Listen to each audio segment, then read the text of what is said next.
Hello friends, welcome to my YouTube channel board target hub.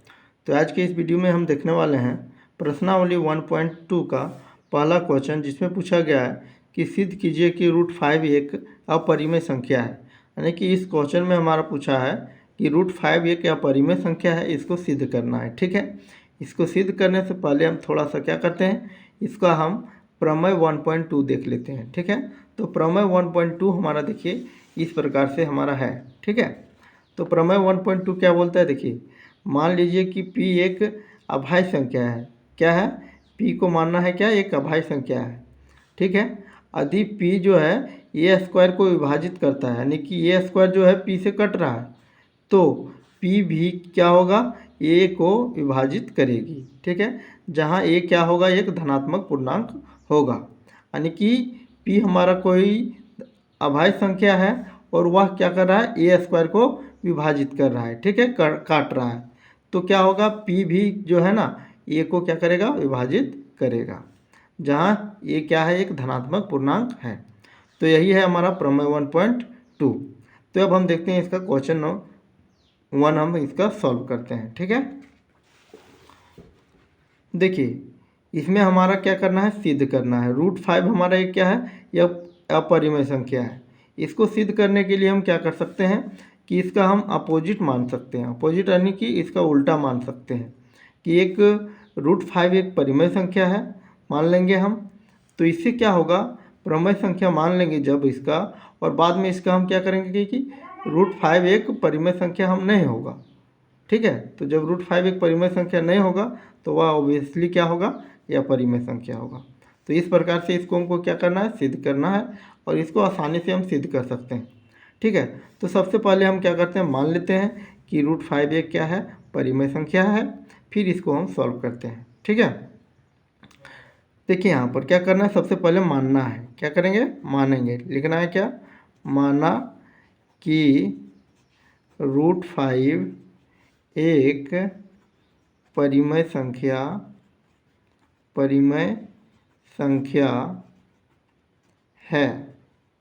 हमने क्या किया, √5 एक परिमेय संख्या है, इसको हम मान लिए। ठीक है, तो परिमेय संख्या में क्या होता है, जैसे हम देखिए यहाँ पर √5 है, तो परिमेय संख्या में क्या होता है कि ऊपर में कुछ होता है और नीचे में कुछ होता है। ठीक है, लेकिन क्या होता है कि q जो है हमारा 0 होता नहीं है। ठीक है, तो देखिए यहाँ पर लिखेंगे क्या, जहाँ जो है ना क्या है, q is not equal to क्या है, 0।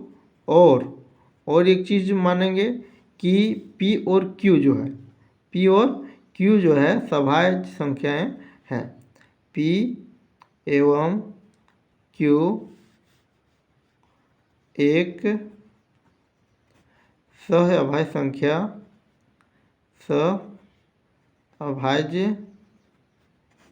संख्या है। तो इसको हम क्या माने, देखिए यहाँ पर कि √5 एक क्या है, परिमेय संख्या माने थे। तो परिमेय संख्या में क्या होता है कि p/q के रूप में होता है, जहाँ पर q is not equal to 0 होता है। इसमें एक चीज़ ऐड हम और किए कि p एवं q एक क्या है, सह-अभाज्य संख्या है। सह-अभाज्य संख्या मतलब इसमें जो है इसका किसी से नहीं कटेगा, केवल 1 से कटेगा बस, और किसी से कटने वाला नहीं है। ठीक है, तो उसको हम बोलते हैं क्या, सह-अभाज्य संख्या। लेकिन जब हम अभी इसको सॉल्व करेंगे तो उसमें क्या होगा कि कटेगा। तो कटेगा मतलब कौन चीज़, परिमेय संख्या नहीं होगा। यहाँ सह-अभाज्य संख्या नहीं होगा, सह-अभाज्य नहीं होगा तो परिमेय नहीं होगा, परिमेय नहीं होगा तो क्या होगा, अपरिमेय होगा। ठीक है, तो इस प्रकार से कर लेंगे। इसके बाद क्या करना है, देखिए यहाँ पर √5 है, तो इसको हमको क्या करना है, स्क्वायर लगाना है। दोनों तरफ क्या करना है, स्क्वायर लगाना है। स्क्वायर क्यों लगाएंगे, क्योंकि यहाँ पर देखिए √5 है। ठीक है, तो 5 लाने के लिए इसमें करेंगे, तो क्या करेंगे हम, यहाँ लिखेंगे क्या, दोनों पक्षों में लिखना है क्या, दोनों पक्षों में वर्ग करने पर। ठीक है, दोनों पक्षों में हम क्या करेंगे, वर्ग करेंगे। वर्ग करेंगे मतलब स्क्वायर करेंगे। तो यहाँ पर देखिए √5 है, इसका स्क्वायर कर देंगे, बराबर क्या है, p/q है, तो इसका भी स्क्वायर कर देंगे। ठीक है, फिर क्या कर सकते हैं, इसका जब स्क्वायर करेंगे तो कितना हो जाएगा, 5 हो जाएगा, और जब इसका स्क्वायर करेंगे तो क्या हो जाएगा, p² बटा क्या हो जाएगा, q²। समझ में आ गया। फिर क्या कर सकते हैं, देखिए यहाँ पर ये वाला है, ये डिवाइड में है तो इधर ले जा सकते हैं। ये हमारा क्या है, मल्टीप्लाई में हो जाएगा, मल्टीप्लाई में हो जाएगा तो इधर आ जाएगा। ठीक है, तो क्या कर सकते हैं, देखिए यहाँ पर 5q² बटा क्या हो जाएगा p²। इस प्रकार से लिख सकते हैं। तो यहाँ देख सकते हैं कि देखिए q² है ना, तो ये वाला देखो यहाँ है क्या मल्टीप्लाई, तो इधर आएगा तो क्या हो जाएगा डिवाइड हो जाएगा। यानी कि p² को कौन काट रहा है, 5 काट रहा है। p² किसको काट रहा है, p² को काट रहा है कौन, 5। तो यहाँ पर लिखेंगे क्या, देखिए q² इक्वल टू क्या होगा p² बटा 5। इस प्रकार से लिख देना है। तो यहाँ क्लियरली पता चल रहा है कि p² को कौन काट रहा है, 5 काट रहा है। ठीक है, यही तो प्रमेय हम 1.2 में अभी हम बताएं। ठीक है, तो यहाँ पर क्या लिखना है, यहाँ p² 5 से विभाजित है। ठीक है, इसीलिए प्रमेय कितना 1.2 बताए थे, से क्या होगा p भी क्या होगा, p भी जो है ना 5 से विभाजित होगी, विभाजित होगी। तो यही हम पढ़े थे क्या, प्रमेय 1.2 में। समझ में आ गया। अब क्या करना है, जब हमारा देखिए यहाँ पर p² क्या हो रहा है, 5 से कट रहा है ना, तो इसको हम क्या कर सकते हैं, पुनः मानना है। क्या करना है, पुनः मानना है। तो पुनः माना क्या, p = 5r, p = 5r।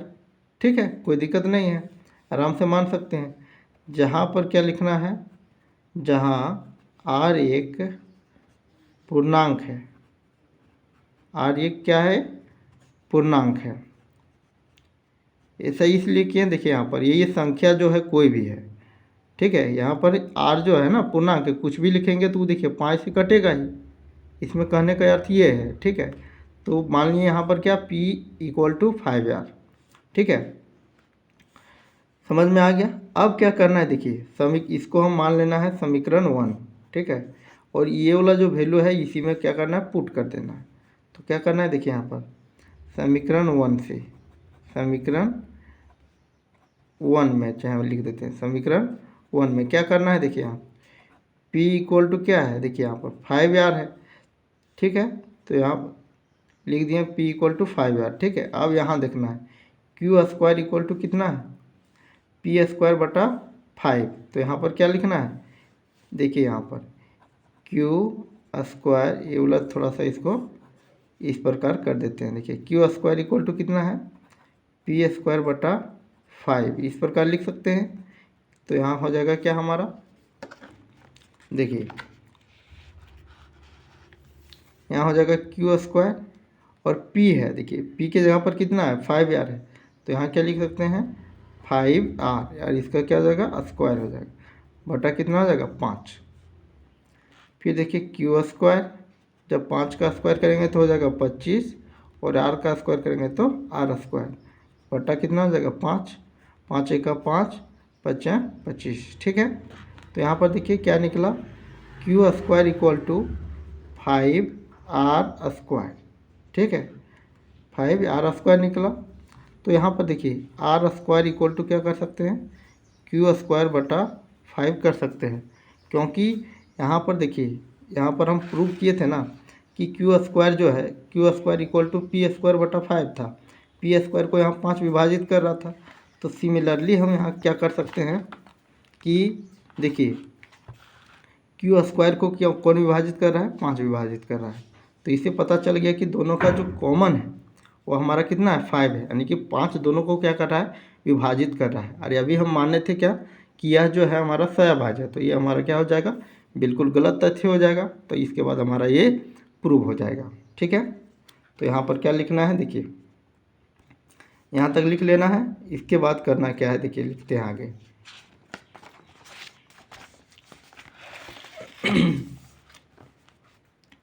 फिर यहाँ पर लिखना है क्या, देखिए लिखना है यहाँ लिखना है क्या, यहाँ क्या हो रहा था, क्यू स्क्वायर 5 से विभाजित है, क्यू स्क्वायर 5 से विभाजित है, इसीलिए क्या होगा, प्रमेय 1.2 से, ठीक है, क्या होगा, क्यू भी 5 से विभाजित होगी, क्यू भी 5 से क्या होगा, विभाजित होगी। समझ में आ गया। यानी कि वहाँ पर क्या हो रहा था, यहाँ पर हमारा क्या हो रहा था, देखिए पी स्क्वायर 5 से विभाजित हो रहा था समीकरण 1 में। अब देखिए यहाँ पर क्या हो गया, क्यू स्क्वायर 5 से विभाजित हो गया, यानी कि दोनों कट रहा है हमारा, ठीक है। तो इसके बाद हमको क्या लिखना है, अतः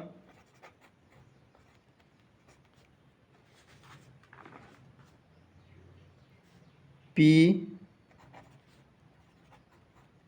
और Q में, P और Q में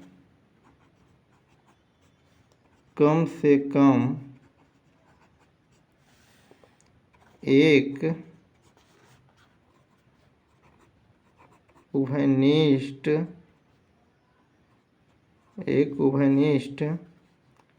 गुणनखंड है, एक उभयनिष्ठ गुणनखंड है, ठीक है।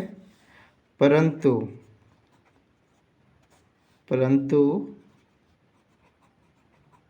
इससे इस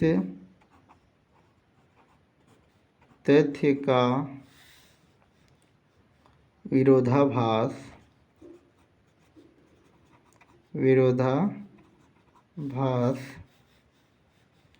प्राप्त होता है, विरोधाभास प्राप्त होता है कि P और Q सअभाज्य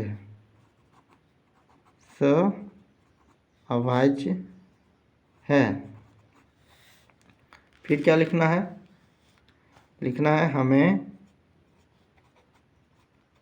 हमें यह विरोधाभास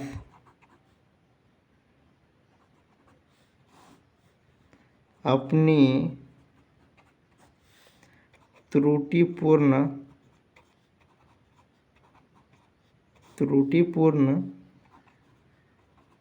कल्पना के कारण प्राप्त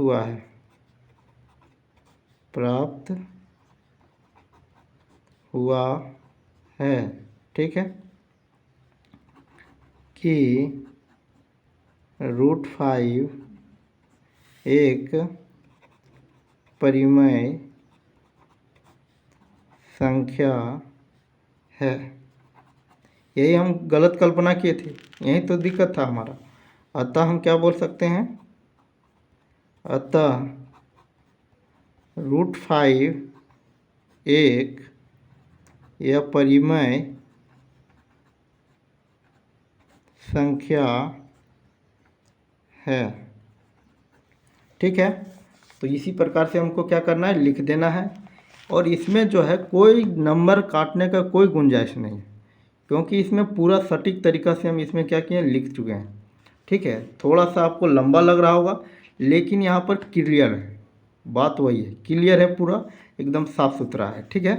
तो इस प्रकार से इस क्वेश्चन को हम बना सकते हैं। तो आज की इस वीडियो में हम देखें क्लास 10th का 1.2, जिसमें पूछा गया था प्रश्नावली 1.2 में कि √5 एक अपरिमेय संख्या है, इसको सिद्ध करना। ये हमारा क्वेश्चन जो है अक्सर बोर्ड एग्जाम में पूछा जाता है, तो इसको ध्यान से रखें और इसको बढ़िया से इसको सॉल्व करने का प्रयास करें, ठीक है। तो आज के इतना ही रखेंगे, अगले वीडियो फिर लेकर आएंगे, तब तक के लिए धन्यवाद।